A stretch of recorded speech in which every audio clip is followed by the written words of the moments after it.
پیالہ سیدھا نہیں کرتے. پیالہ سیدھا نہ ہو تو وہ تو جو دینا ہو وہ بھی نیچے گر جاتا ہے. احترام.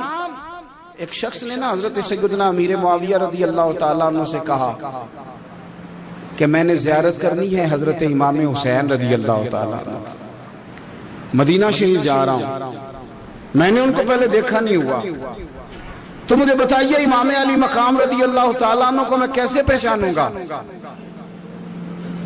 تو ابن عساکر دیکھیے گا حضرت امیر معاویہ رضی اللہ تعالیٰ عنہ فرمانے لگے تو مدینہ شریف جانا، ایک شخص لوگوں کے حلقے میں بیٹھ کے لوگوں کو دین پڑھا رہا ہوگا، مسجد نبی میں وہ چمکتا ہوا چہرہ لوگوں کو قرآن و سنت کی تعلیمات سے روشناس کر رہا ہوگا، اور فرمایا اس کے ارد گرد لوگ اس ادب سے بیٹھے ہوں گے کہ جیسے ان کے سروں پر پرندے بیٹھے ہوئے ہیں، ذرا حرکت کی تو پرندے اڑ جائیں گے.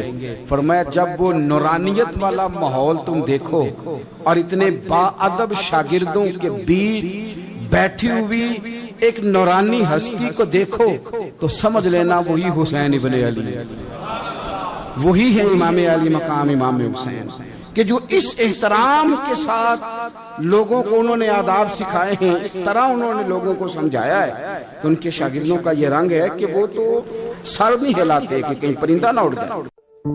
زهر نقشی که دل از دیدگیرت پاک می آیم، گدای معنی پاکم توی ادراک می آیم، گهی رسم و ره فرزانگی ذوق جنون بخشد، من از درس خرمندان گریبان چاک می آیم، گهی پیچد جهان بر من گهی من بر جهان پیچم، بگردان باد تا بیرون از این پیچاک می آیم، نه اینجا چشمک ساقی نه آنجا حرف مشتاقی، ز بزم صوفی و ملا بسی غمناک می آیم، رسد وقتی که خواستم ترا با من فتت کاری، که من صحراییم پیش ملک بی باک می آیم.